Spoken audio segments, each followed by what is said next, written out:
السلام عليكم ورحمة الله وبركاته. كده عاين يا فلان وراك، بتشوفهم ولا ما بتشوفهم؟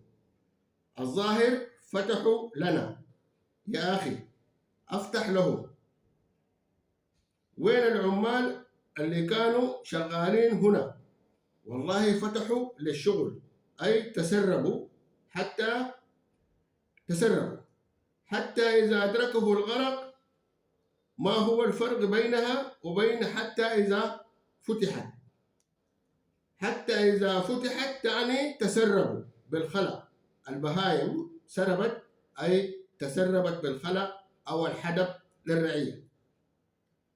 ما كتبه يوسفوس وسفر حزقيال في سفر الرؤيا لخبط الدنيا، وكتبوا على أساس أن ياجوج وماجوج قوم تحت الردم ويتزاوجون ويلد الشخص الواحد منهم 1000 طفل. كذب الله يوسفوس وسفر حزقيال، وأنزل الله آية في القرآن، وأنزلها الله من قبل في التوراة والإنجيل. لا تغيير ولا تبديل لنصها، ولكن من بدل في شرح نصها هم يوسفوس وحزقيال.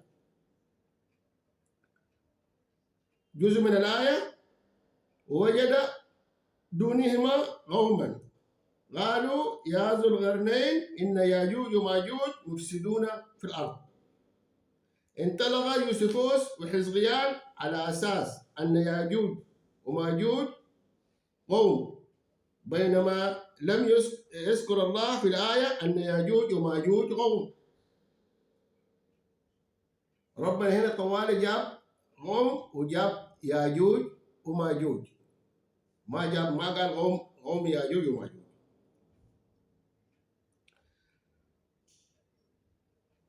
بينما أصهرهم الله في الآية من الرجال وقاطعي الطرق ونهابين ينهبون ذهب وسنمكة وغطران وجردقة أي الغردقة من أهلنا البجع الكوشيين. أما علماء الإسلام ساروا على تفسير يوسفوس وحزقيال وما زالوا. والله يعني شيء مخجل، يعني من علماء يمتلكون كل قواعد اللغة العربية وأحسن مني، ولم يستطيعوا أن يتوصلوا إلى أن القصة في غاية البساطة ووجدت تهويلا. ربنا ذكر ياجوج وماجوج على الناشف، يعني ما قال قوم ياجوج وماجوج. طيب، أرض الحجاز جبال تحجز بين البحر والسهل. أرض أدوم العجيب هناك في جهة الأردن كاتبين يعني قوم أدوم، حاجة كده أدوم.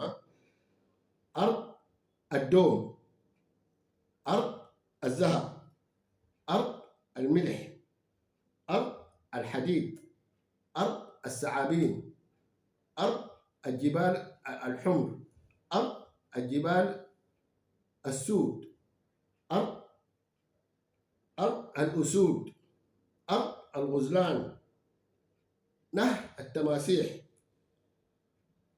أرض الثعابين.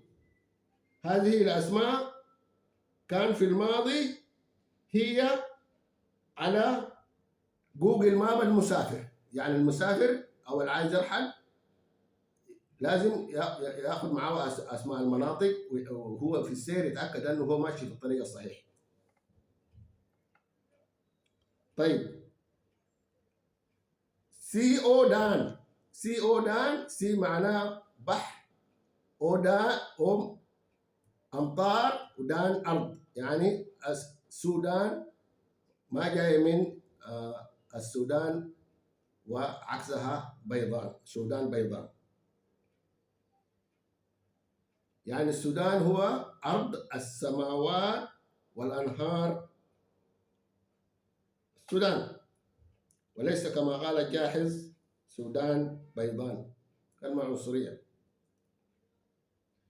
سيدوم، سيدوم ليس سدوم، سدوم منطقة سيدنا لوط عليه السلام. سيدوم هي بحر الدوم، وهي أكبر دوم. نهرها ينحدر من شمال غرب أثيوبيا، ويلتقي به قديما نهر القاش الذي ينحدر من أريتريا، ويلتقيان في وادي الحلقي أو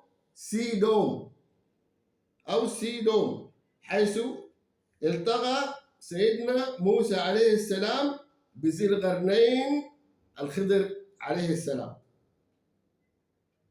على طول مجرى نهر القاش توجد آثار مدفونة تحت الأرض وبجوار المجرى القديم. يعني نهر القاش لما يخرج من دكة القاش بيمشي في نهر موازي لنهر أكبر، وهذا النهر يعني اندفن، يعني ممكن 6 متر لا تحت.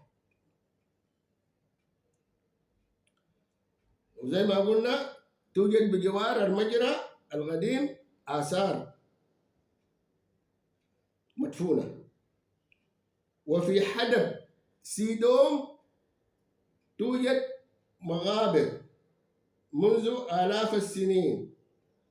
ومن سيدوم هبوطا إلى مدينة أكبرة توجد مغابر على حدب منطقة كنيدرة والكرتايب والقضيعة والكويب والنخيلة وحدب والكلحي والكرباب، وفي زورة بأم ضبيع.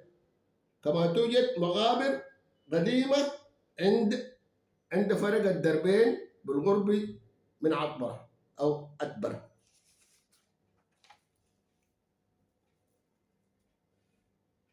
طيب، ربنا قال لسيدنا موسى اذهب إلى مدين وتزوج من مدين. وعندما خرجت أخته مريم من مصر بعد 80 عاما رأت زوجة أخيها موسى عليه السلام أثيوبية.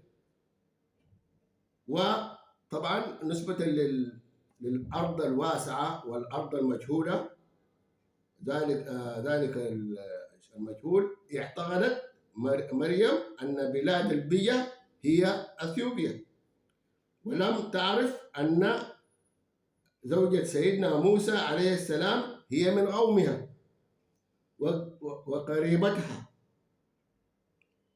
ولما ورد ماء مدين وفي الأسفار أرسل سيدنا موسى عليه السلام الجواسيس وقتل قوم مدين وسبى نسائهم. هذا في الأسفار. في الأسفار. معقول سيدنا موسى يبيد أهله وأهل زوجته؟ حكاية تحير الغنماية. والسلام عليكم ورحمة الله تعالى وبركاته.